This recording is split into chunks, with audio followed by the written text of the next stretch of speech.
So our football Italia trip is over and now we're swapping Bologna for Birmingham. Definitely not a downgrade. I'm sure you'll agree.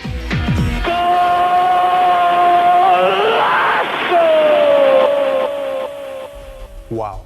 Holy Ladies and gents, you probably saw a few weeks ago plans for a new stadium here in England were released. An absolute powerhouse of a stadium. Oh no, not this one, but this club, Birmingham City Football Club, will be the new owners of that stadium. Now, I tried to get access to where the new stadium is going to be built, but there's literally no way in at the moment.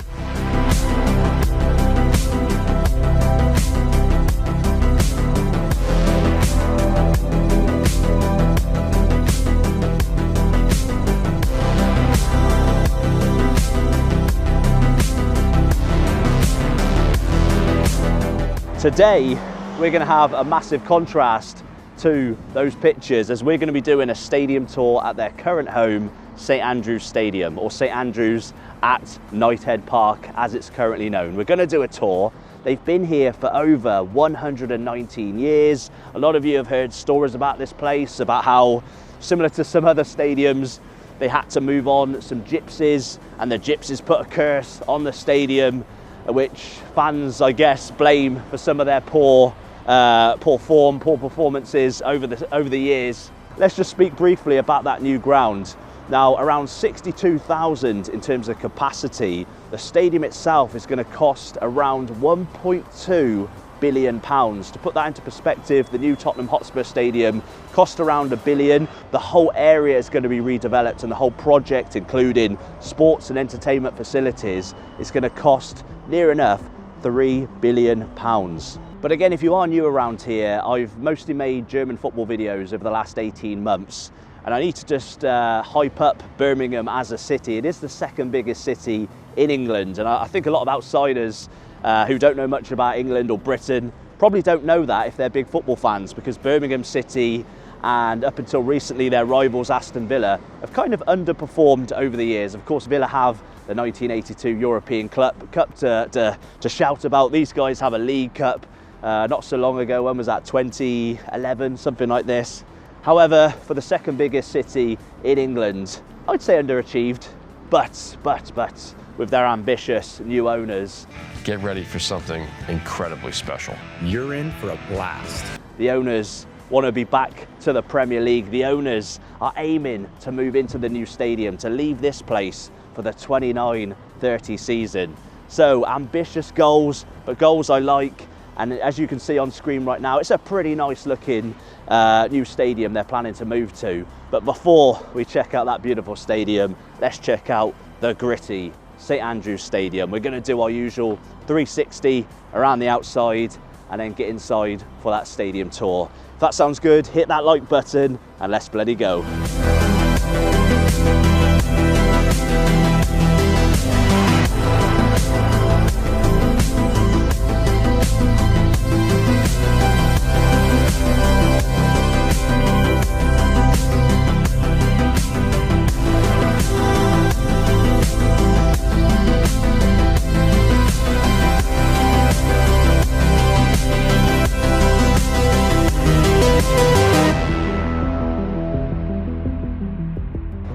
Of course, don't be put off by all the Union Jacks and the St George's flags. I'll be honest, I'm for being proud of where you're from, but you've seen some of those stickers as well. Love your neighbours. It's a very multicultural part of England, of Britain.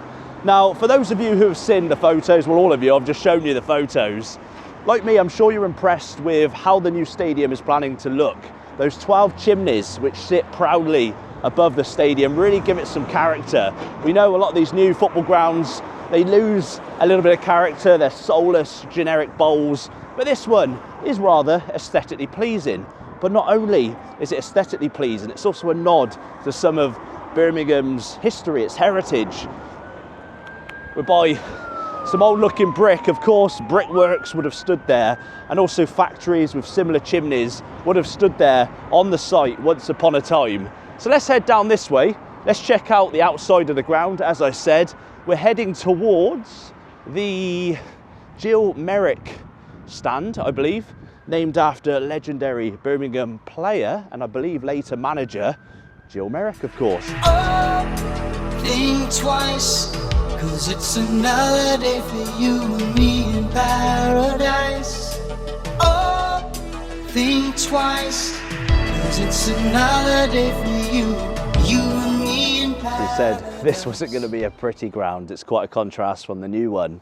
This doesn't get any more gritty than around here. I'm by the bins. But of course, we love the charm of the old school English football grounds being right amongst the houses. I'm actually stood on top of the train line, the railway track, which we'll check out in a moment. But before we get on to Jill Merrick, who obviously the stand was named after, the capacity at the moment is around 20... God, I'll have to check my notes. Bollocks to it, let's keep the notes out. 29,400 according to Wikipedia, but back in the day when it first opened, it apparently held around 75,000. It opened back in 1906, and originally it was, we mentioned Germany, it was a bit more like your typical bowl with standing terraces and just one covered grandstand. Of course, over the years, it's changed numerous times, and obviously you couldn't fit 75,000 people in there now. Aesthetically, not the most beautiful of stands you'll have seen, but obviously it might look nicer from the inside. Apparently it's there's tight concourses, but apparently the atmosphere is really good and a proper old school English football atmosphere.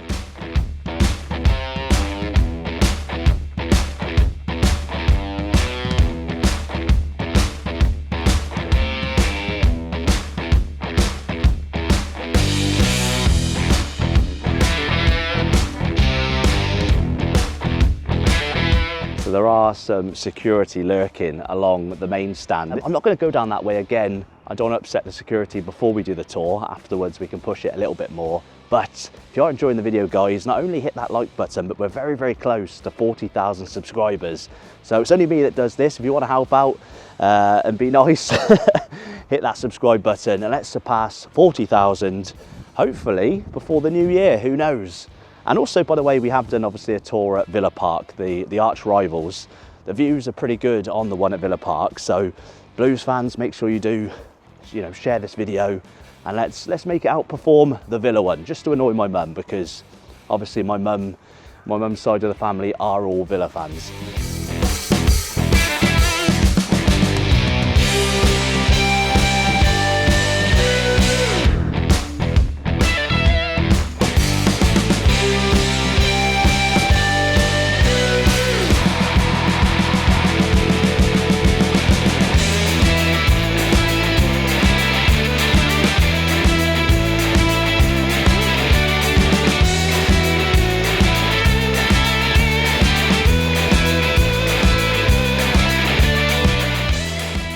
So guys, I'm obviously on Tilton Road and appropriately named, God, I can barely talk today, appropriately named is the Tilton Road stand, where we're going to go and check out in the moment.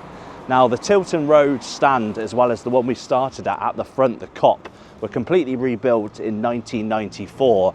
Now at the time, in the early 90s, Birmingham City were in a real mess financially. Similar to last year, they found themselves in the 3rd division of English football, and it took their new owners at the time coming in, injecting some money, saving them from liquidation, and obviously redeveloping the new ground, that those things kind of got the ball rolling again. They got promoted back to Division 2, which was it the Championship at the time? The 2nd tier of English football. And obviously later in the early 2000s, they finally made it to the newly rebranded Premier League, the top flight. Here it is, Tilton Road stand. I'm loving all the artwork. What I really love is the old brickwork with like murals on them. That's my fetish, that's my little kick. I love corners of football stadiums where you can glimpse inside. Shouldn't talk about fetishes too loudly when you've got locals walking around. I get the floodlight thing, I do get the floodlight thing. People get really, really excited and aroused looking at floodlights, but for me, it's murals. Murals are my thing. So let's go and get all aroused and check out some of the bloody murals. Let's go. My before we get onto the brickwork, of course, this is a little tribute to Trevor Francis, who of course died a couple of years ago, 2023, a Birmingham City legend. And I believe, wasn't he the most expensive football transfer definitely in England? Whether that was a world record transfer, I don't know. I know they set a record. He set a record. I know what I mean. Let me know in the comments below. Anyway, again, can't see it too much, guys, but that is the League Cup they won not so long ago on the wall there. Hopefully we'll get a closer look on the tour. I love these old school turnstiles. Tilton Road, blocks 4, 5, 6, 7, 8. You've got the corner over there as well. I mean, not much in the way of murals this way, but I know by the Blues shop, I have been here before on non-match day, around the time Wayne Rooney was getting sacked. And I know that there was another Trevor Francis mural and a Jude Bellingham one. But yeah, this will definitely be missed. I really get a little bit sad when these old grounds do close down. Obviously it happened. We went and checked out the old sites of the Dal. We've checked out the old sites of other football grounds over the years that once stood. I mean, Highbury we've been to.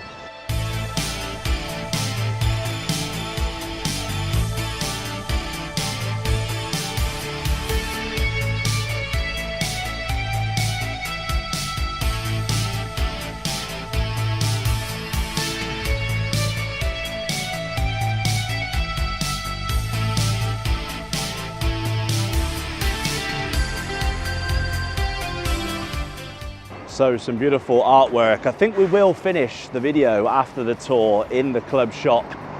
This was closed the last time we did come. They've also added a really nice fan zone over here. The new owners have definitely smartened things up. So here we go. Let's get on that tour. Let's go.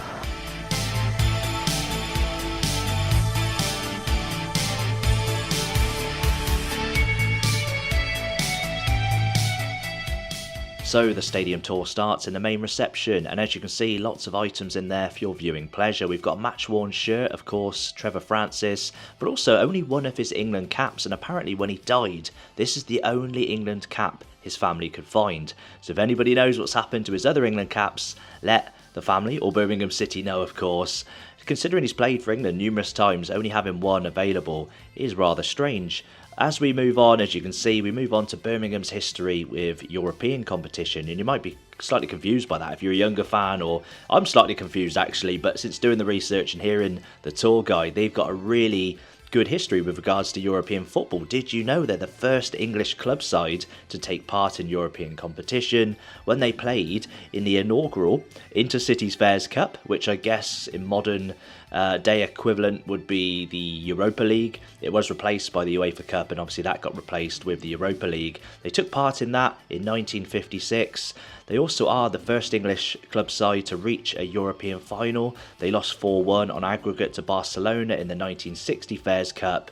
They had a record of being the only English team, I think, to win at the San Siro up until Arsenal managed to do it in 2003. So they really have a deep history with regards to European football. And can I just say as well, Gil Merrick is the way you pronounce it, I think, not Jill Merrick.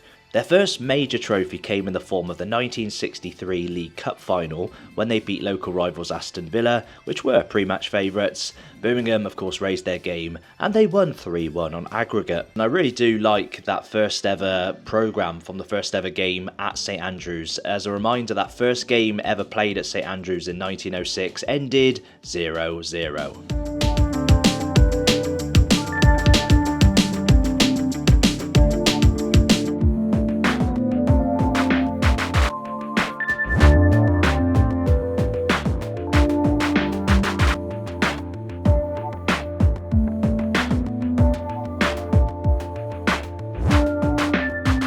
Birmingham City Football Club, of course, were originally founded as Small Heath Alliance all the way back in 1875. Of course, at the moment, they're celebrating their 150th anniversary. They were renamed in 1888 as Small Heath, later just as Birmingham in 1905, and Birmingham City as they're now known in 1943. They're obviously competing in the Championship at the moment after promotion from the third tier last season. Of course, we mentioned they've got the goal of getting back into the Premier League. At the moment, they're of course playing at St Andrews, that's why we're here, the capacity being 29,409.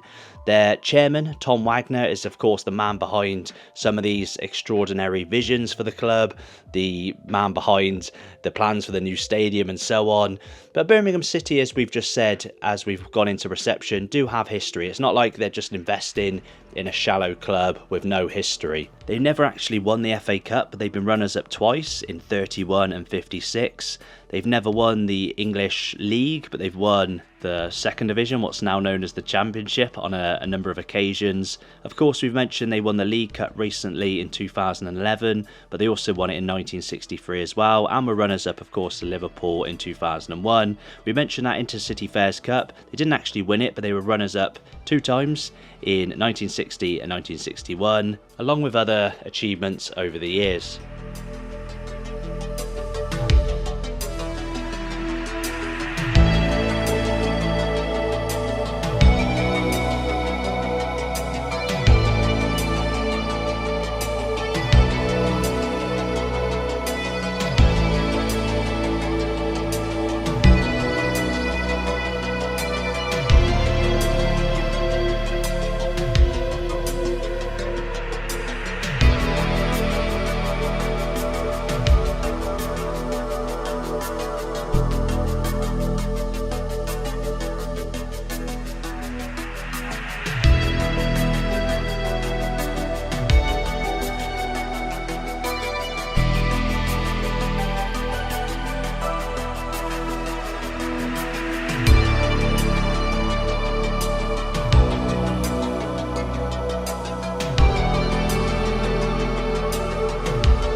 By the way, if you are new to the channel, guys, make sure you do subscribe, as we do all kinds of football videos, not just in England. Of course, we mentioned Italy, Germany over the past year or so, but soon we're going to be exploring all around Europe and possibly further. We've got La Liga for the first time in January, along with many more football adventures to come in 2026, and getting back to basics here in England. You might better hear the rain. It's dark here at Football Paradise HQ. But you can see all the memorabilia, because we are going to be doing a weekly show as well, a little bit more casual, raw, less editing. So if that sounds good, again, hit the like button. All the usual YouTube spiel. Back to the St Andrews Stadium tour. Let's go.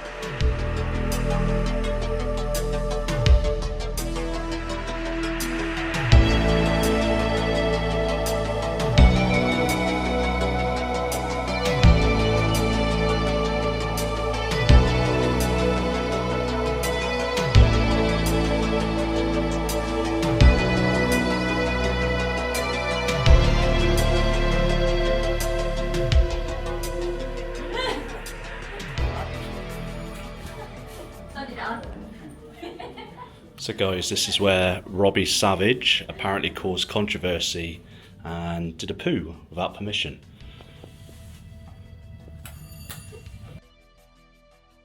Now this room kind of become a bit of a meme on social media after Wayne Rooney was pictured looking incredibly run down, tired during his notorious or infamous spell as Birmingham City manager. He did not do well as Birmingham City manager, and here he is pictured not looking great. So I thought I'd try and recreate the situation. Who did it better? Have I managed to recreate that infamous Rooney picture? Let me know what you think in the comments below. But as soon as I saw that picture, I thought I've got to recreate that bloody picture.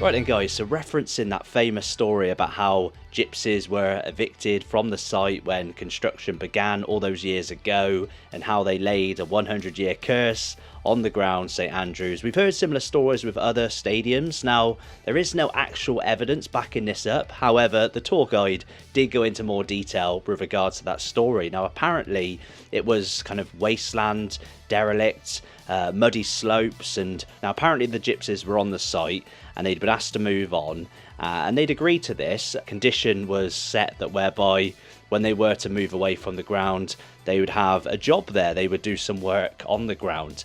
Now, apparently, one of their horses had died, and they said, can I have some time off? It's a gypsy tradition to kind of honour the memory of that horse, so can I have a few days off? They're like, yeah, no problem.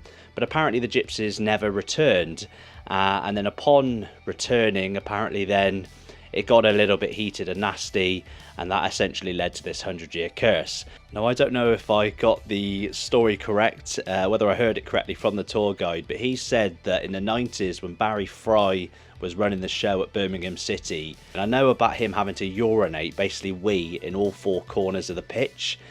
Very random, but apparently this was a traditional thing which would apparently lift the curse. Again, correct me if I'm wrong. I know there's some truth in this story, but essentially, yeah, Barry Fry was advised to urinate in all four corners of the pitch in the 1990s. Other stories include Ron Saunders in the 1980s placing crucifixes on the floodlights in order to try and put this or break the curse. The players' boots were painted red on the soles. What's weird is after Barry Fry did all that weeing in the corners, apparently Birmingham would go on and win. Was it 7-0, 7-1? They'd go and smash the team they'd face after that. I'm struggling to remember exactly how it went, but Blues fans, get involved in the comments below, and essentially the curse would have been lifted if it was a 100-year curse in 2006 on Boxing Day. Coincidentally, that ended up being a Birmingham City win against Queen's Park Rangers, so take that story with a pinch of salt, but maybe there is some truth in it. More recently, we did hear about a story of foxes digging up the pitch, looking for food and stuff. That's been more of a curse for the club in more recent times than a gypsy curse all those years ago.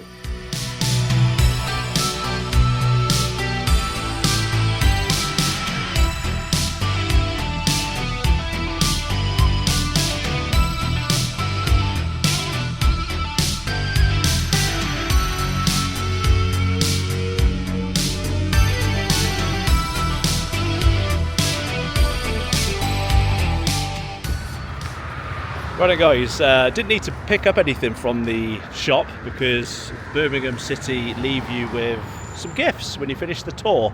A really nice tour guide. I'm just going to try not to get run over. Oh.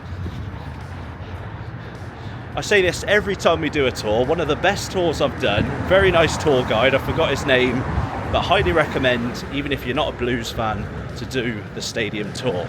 So then guys, firstly, what is in this bundle of stuff they gave us at the end of the tour? We have a Christmas card with the new stadium on it. It says, "Sorry Santa," and then it says this.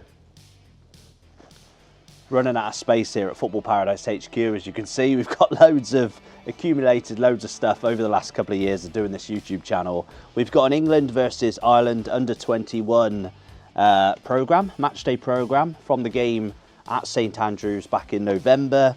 We've got a couple of recent programmes, one against Millwall, one against Watford. Over here, you can see again the throwback covers, again celebrating 150 years. As a reminder, 1875 until 2025. A long time of Blues history. And a certificate, maybe I'm a bit old for this, which says I attended the stadium tour in the 25-26 season. And we say it every time we finish a stadium tour. That was one of the best ones I've done. This genuinely was. I can't remember the name of the tour guide, but shout out to him. Full of knowledge, really nice bloke. And I hope you enjoyed the stadium tour. This was the backbone of the channel, English football stadium tours. We of course branched out to Germany, where we've done most of our videos over the past year or so. And for those subscribers, more recently of course, Italy. So check out those recent videos in Italy. I'm proud to say next month in January, we will be experiencing La Liga for the first time, but I'll keep where we're going under wraps for now. Between then though, we have some English football match days coming up, going back to basics on the channel, covering some English football. So if that sounds good, smash that like button. Of course, Blues fans, we've yet to experience match day at St Andrews, so that's something definitely on the list as well. And I was joking at the start, from Bologna to Birmingham being a downgrade. I'm a football romantic, a purist. I love football from all kinds of angles, and I very much enjoyed this trip to see Birmingham City The new ground looks great. Normally we get sad when teams leave their home of many years. However, the new stadium looks fantastic. Thank you very much. Dankeschön. I don't know why I said that in German, and I'll see you soon. Merry Christmas, everyone. More videos to come over the Christmas period, and I've still got a bit of man flu, so apologies.